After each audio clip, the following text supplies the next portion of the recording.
Preto dos 30.000 euros. Esta é a cantidade investida pola Deputación da Coruña nas obras de reparación da Xunta Central de Dilatación da Ponte de Catoira, que presentaba importantes deficiencias e que, de non actuarse nela con urxencia, poderían ter afectado gravemente a infraestrutura. O responsable de vías e obras do organismo provincial, José Manuel Pequeño, visitou esta mañá a zona acompañado de varios técnicos para comprobar o resultado dos traballos levados a cabo nas últimas semanas.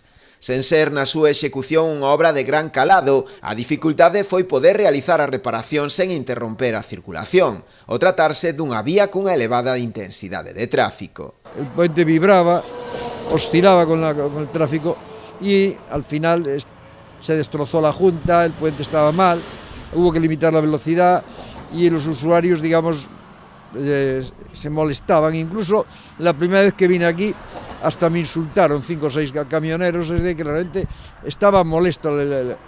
Entonces había que repararlo, pero el problema era repararlo sin tener que cortar el tráfico. Y la única dificultad que tuvo es no cortar el tráfico. De hecho se reparó, se sustituyeron apoyos, se dejaron bien, y al final se cambió la junta, se dejó perfecto, el puente ahora mismo ya no oscila, no pega los golpes que pedía, el tráfico ahora mismo es muy fluido y el puente está funcionando perfectamente.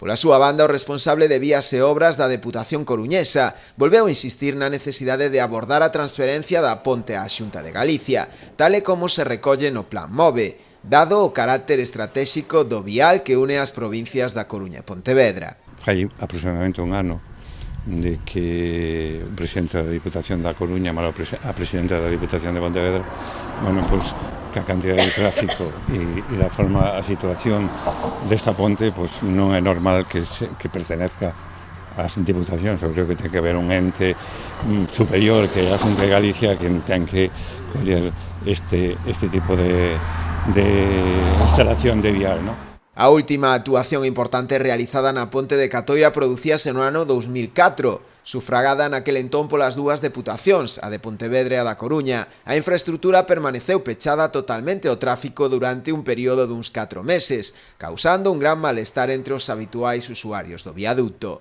Daquela xa se propoñía a realización dunha actuación de maior envergadura e mesmo se falaba da construción dunha nova ponte sobre o río ou a ampliación da xa asistente a 4 carrís. Unha reivindicación que aínda se mantén a día de hoxe debido ao alto volume de tráfico que soporta.